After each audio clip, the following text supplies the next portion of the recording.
Hello and welcome to the second of our videos on painless personal statement writing. I'm here again with my colleague Liz Reece, who has 30 years experience working in careers guidance, and she is my go-to person on supporting students around personal statement writing. Last time we talked about getting started, and we're encouraging you to sit with a pen and a bit of paper and make a list about all the things you've enjoyed doing in your various A-levels and other things that have been fun, whether you've been to a seminar or a lecture or read a particular book. So now we're going to hopefully do the next step and a half really, on writing a really good personal statement. And this section is called Getting Sorted. So Liz, what's the first thing we need to do to get sorted with our lists? It's quite fun actually. You're just moving things around into piles.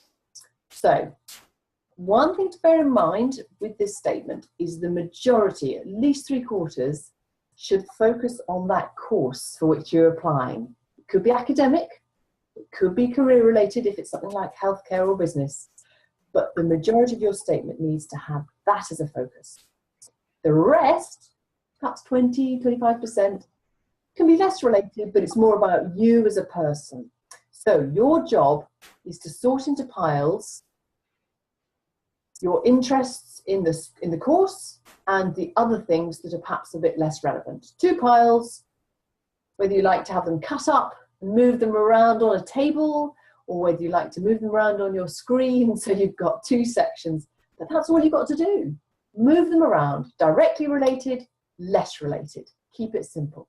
Brilliant stuff. So just so this is really clear, at the moment, just for this little step, we're not going to worry about the amount of material we have in each section.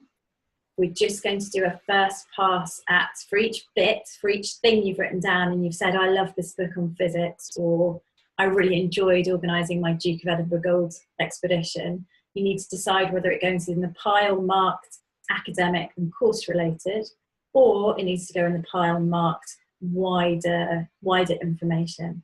And those things they might not be obviously directly related to your course or your subject, but they might say something about you, your attitude, and your suitability. Is that right? Yeah, that sounds good. And they're good examples. So in our last video, we talked about having a list that included things you've been writing about in school or out of school, lectures you might have attended, activities you've done. Think which pile they're best suited to. Okay. And at this stage, just make sure you've got things grouped together into 2 areas. Keep it really simple. So it could be that you did something out of school that will fall into the academic and course related pile. Yeah, absolutely. So if you're going for a course that has what we call a career related or vocational element, maybe it's healthcare, maybe it's business, maybe it's engineering, it's very likely that you've been doing things in your spare time or your non-school time that are really important to this application. And they need to be clearly marked out as directly related to the course. So it's possible you've done some community service, or you've been shadowing doctors or nurses or physiotherapists, depending on what you're going for. And those are going to be very, very important to the course and the people reading about you to see whether you're suitable to study that course. Similarly, if in your spare time you make models, for example, or you tinker with car engines, that's great because you're developing the sorts of skills and you're providing real evidence of your love of something that will take you into an engineering career. Excellent. And then conversely, I'm just thinking about in-school activities or subject-related activities that might fall into the other category. And I'm thinking for myself, so I applied to read natural sciences at Cambridge, but one of my A-levels was music. So I did a lot of music and lots of rehearsals before and after school and organising people. So those things said more about less about my suitability to study physics in a narrow sense, but it said a lot about my ability to manage my time, which was really important for going to study at Cambridge. That's a lovely example, actually, yes. Yeah. So that Okay. would be another pile. Lovely. Good. So I think we're clear on that one, hopefully. Hopefully you can all do that and you can use your piles, whether physical or virtual on screen. Nice. Okay, so there was a little, just going back to the point you made about the 80-20 splits, there was a little point on that now, wasn't there? Yes, so that was just an introduction to something that you have to be working towards as you move through our videos, and we're going to take you into much more detail on how you do this to make it really personal, really real. But we are looking for at least 3/4 to be focused directly on the course. You could call it the academic input as well. A lot of it will be academic, but some of it will be exactly what we've just talked about. It could be related inputs that are not from the classroom. And so you need to think at this stage, if you seem to have far more that you're doing outside the classroom that isn't directly related to your course, you need to build a little on your academic or course-related experiences before you submit this statement. Not too late, even if it's a couple of months away that you've got to make this application. But it could mean that you do a bit of reading, you find a book that directly relates to perhaps a course list on a university website. It could mean that you organise a week's work experience, maybe through a family or friends contact. It doesn't have to be anything miles away. It could mean you get engaged in some TED Talks or even an online course. But any of those, if they support your application in the directly related section, the big section, you could definitely build those in if you feel that you're a little bit thin on the ground with interests that directly support that course application. Yeah, it's definitely, it's not too late, I think is what we're saying at this point. And just to add to your list of really good things that you could maybe squeeze into the end of the summer vacation, I've written a Tumblr post about using Radio 4 programs to boost your thinking around your particular subject. So I'll stick the link to that on the video and maybe people can take a look at that. The nice thing about that is that you can do it without leaving the house if you're feeling like you need a bit of downtime. So there's Right. Okay, so you've got your 2 piles. If one of them, if your academic and course related files looking a bit sparse, there's a few options for boosting that. What's next? Okay. We actually now need to be a bit of a detective in finding out and thinking about, because it does need us to think about this as well, it's not all given. What are those universities going to look for? I'm assuming that by this stage you've actually got a good idea of the courses you're applying for, even if you haven't finalised all the universities for which you're applying. And you need to be checking their websites or using your understanding of the course to work out the skills and the interests they're going to look for. So I would hope it's fairly obvious, but I will set some of these out as examples. So let's say you're applying for something in the humanities. Maybe it's literature or history, politics, even if it's something like philosophy, which you've never studied before.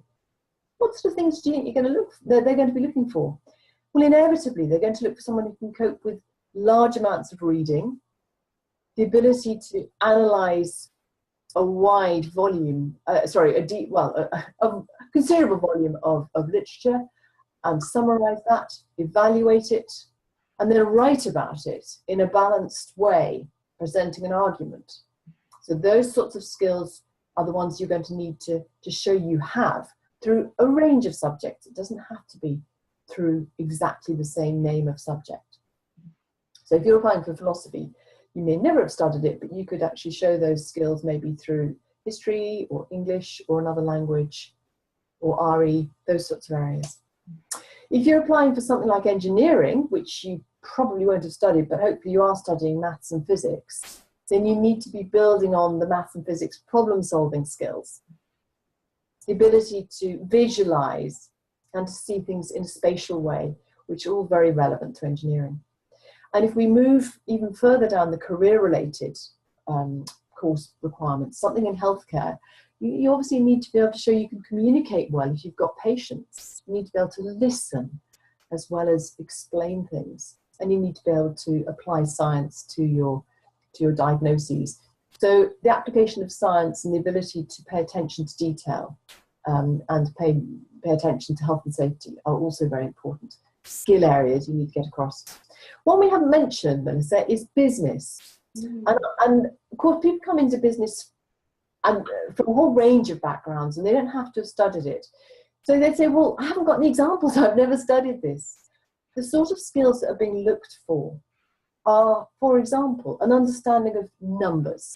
It doesn't need to be maths A-level standard, but a good understanding and comfort with numbers.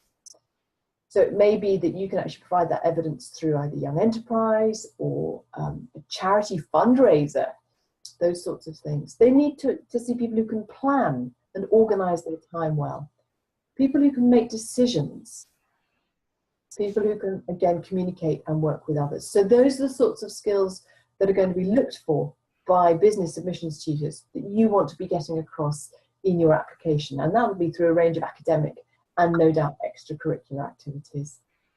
Fantastic. So in terms of actual practical next steps with all of this, we're recommending that you've got your list with your piles, you put that to one side, so forget about that for a minute, and then just get another blank sheet of paper and think about, by looking online and just having a good hard think, what they're going to be looking for in prospective students. So to make it slightly less contingent on you being the perfect candidate, let's forget about you for a moment and just be a detective and think about what they're looking for. And as well as the attributes of a candidate that are relevant to the course, it might also be worth thinking about the teaching style of a particular university. So for example, for Oxford and Cambridge, part of the teaching approach is you will have tutorials or supervisions, which, again, there's a link with more explanation that I'll stick up on here somewhere. But the teaching approach is very intensive. So you're in a room with one of the fellows for an hour a week for each subject that you're studying. And that doesn't suit everyone. So you need to demonstrate that you will be able to cope with that.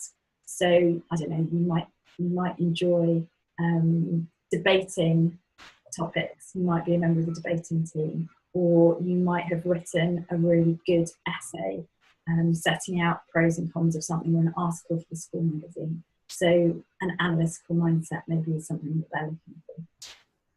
Good. Okay. Fantastic. So by the end of this part of your process of Painless personal statement writing, you'll have 2 piles of things about you that we're going to work on later on. And then you've also got a laundry list of what the university will be looking for in their ideal candidates. And once you've got those, we will have hopefully recorded the next film, and then we'll take you on the next step of that journey. Thanks very much.